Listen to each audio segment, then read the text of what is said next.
It's early summer on my first voyage. 15 kilometres out, we pause. And I begin to sense the vastness of the open ocean and something of the uncertainty the early seafarers must have felt. And then, giant fins, circling in the water. This is new territory for me. Diving so far offshore, I've no idea what I'm about to encounter.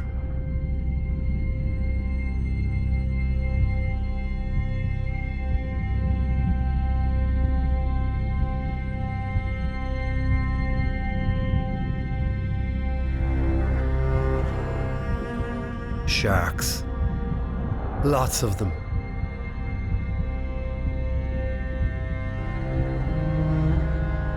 Basking sharks. I'm surrounded by them.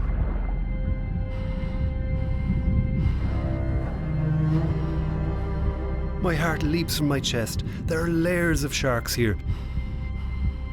Maybe 15 or 16 animals. And all monstrously big.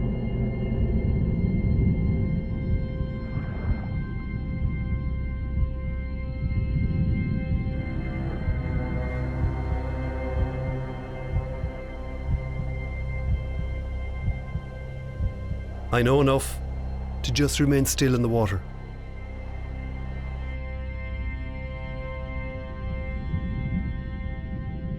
These are docile creatures, but they can be skittish if feeling threatened.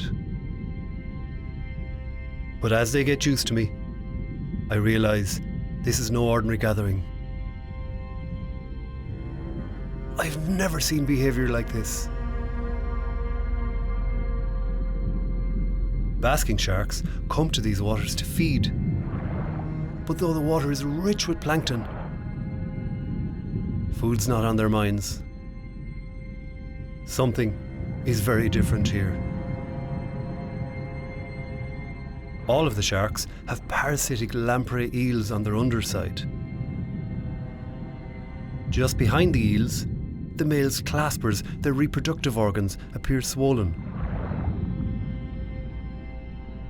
And there are also a good many females here. Spellbound, I remain still for another 20 minutes, trying to document this extraordinary behaviour. And the sharks, seemingly oblivious to me.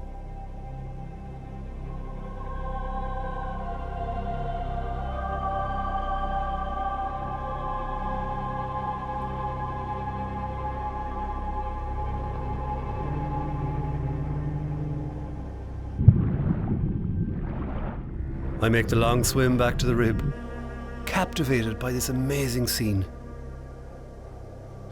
I thought there were about 2 or 3 basking sharks in the water, but when I swam up to them, there's actually 3 layers of them. And they're swimming around and around in this group circle, kind of almost hypnotically. I don't know what that behaviour is. I mean, I've swum with them for 10 years, I've never seen anything like that before. And then I noticed the males, all their claspers were quite swollen. That's their reproductive organs. The more I think about it, I think it could be a mating ritual or pre-mating ritual.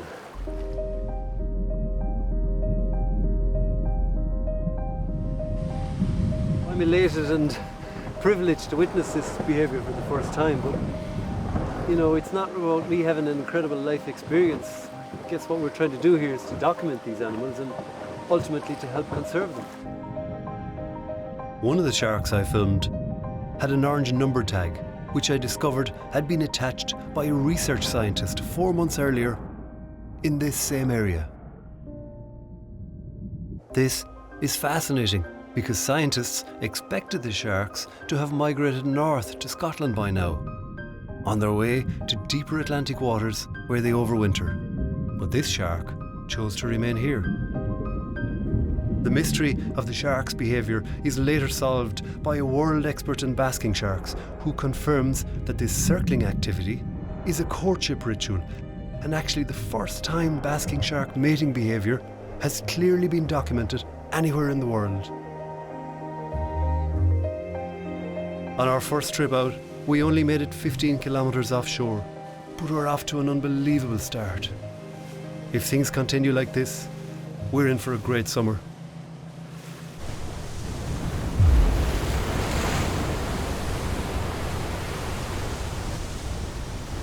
But summer is a relative term in Ireland.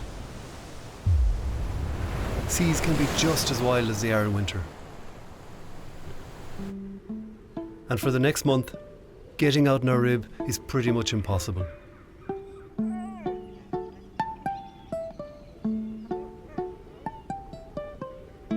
I wait and wait for a weather window that never seems to arrive. All I can do is plan and be ready for the next trip.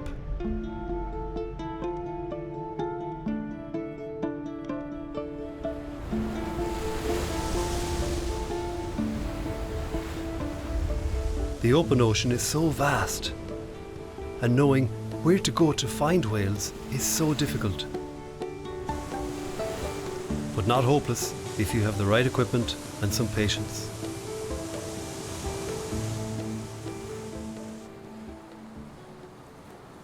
It's been a month and a half now since we've been able to get to sea, and that's difficult because the season is passing and we only have a certain amount of time to get out and find these animals. They're not here all year round. They're migratory animals for the most part.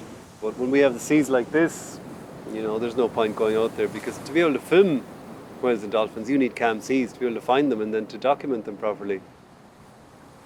Over the last 2 to 3 years, I've started to see some signs here, some flocks of birds diving down into the water, tightly knit together, and that means they're chasing shoals of fish.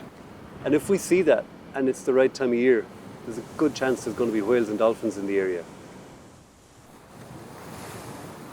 The time that we can spend here looking and watching this area of the coastline, and we can see maybe 20 kilometers out to sea, even 25, is really useful, because when we get that weather window, we want to be utterly focused, and this is the place that we want to go.